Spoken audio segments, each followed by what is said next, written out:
You ask Tiger to calculate. This deals with linear inequalities with one unknown. The final result is 3 smaller than 6. Let's solve it step by step. Group all c terms on the left side of the inequality. Subtract 3c from both sides.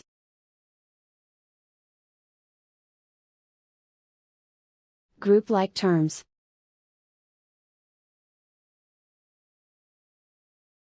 Simplify the arithmetic.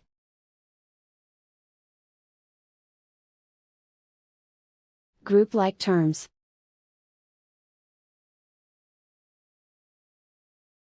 Simplify the arithmetic.